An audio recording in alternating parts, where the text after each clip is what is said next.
మనకైతే ఈరోజు వర్క్ రావడం జరిగింది. మన ఇద్దరు 2 ట్రాక్టర్లకి 2 డ్రైవర్లు, మనమే ఈరోజు డ్రైవింగ్ చేయబోతున్నాం. పొద్దున్నే వాటర్ చెక్ చేసుకున్నాం. వాటర్ తర్వాత engine oil plus housing oil కూడా చెక్ చేసాం ఈరోజు. పోతే ట్రాన్స్మిషన్ ఆయిల్ గేజ్కి లేకపోతే పంపులు పాడైపోతాయి. పోతే వచ్చేసి గేర్ బాక్స్ ఆయిల్. ఇక్కడ వచ్చేసి మన బండి సెల్ఫ్ అనేది కొంచెం ప్రాబ్లం ఉంటుంది కాబట్టి ప్రత్యేకంగా మనమే వచ్చి సెల్ఫ్ కొడతాం. స్టార్ట్ కొట్టంగానే స్టార్ట్ అయింది.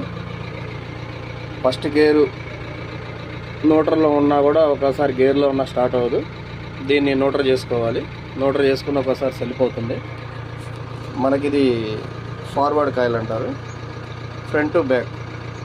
దీన్ని ఒకవేళ న్యూట్రల్లో లేకపోయినా కానీ మనకి బండి స్టార్ట్ అవ్వదు. ఇది వచ్చేసి హెయిర్ ఫిల్టర్. హెయిర్ దీంట్లో కానీ డస్ట్ అట్లా ఉంటే సెల్ఫ్ కావడానికి కూడా ప్రాబ్లం ఉంటుంది.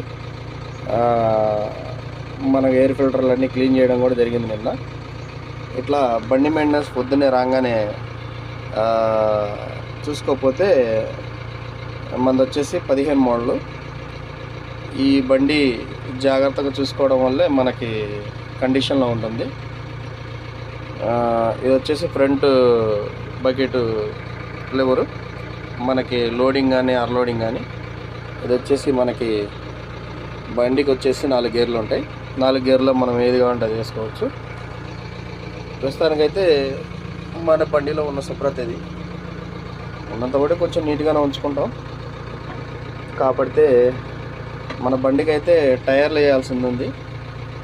ఈ సీజన్లో టైర్లు వేద్దాం అనుకుంటున్నాం. అది కూడా నెక్స్ట్ వీడియోలో మీకు పెడతాను. మనకి ఇంకా చాలా కొంచెం వర్క్ ఉందండి బండికి. ఆ వర్క్ కింద కూడా చెబుతా చూడండి. ఇక్కడ నేను చేసిన పొరపాటు ఏంటంటే, ఇక్కడ ఒక పుట్ట లాంటిది వస్తుంది. అంటే మనకి ఇంగ్లీష్ రాదు కాబట్టి తెలుగులో చెబుతున్నాను.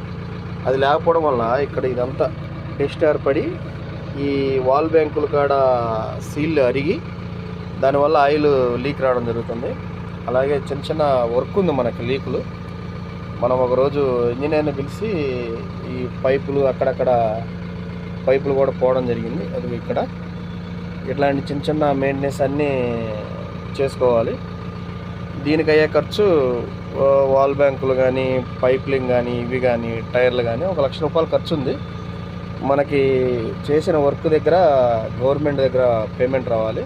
అది వస్తే చేసేద్దాం. ఈ వీడియో కానీ నచ్చినట్లయితే లైక్ చేయండి, షేర్ చేయండి.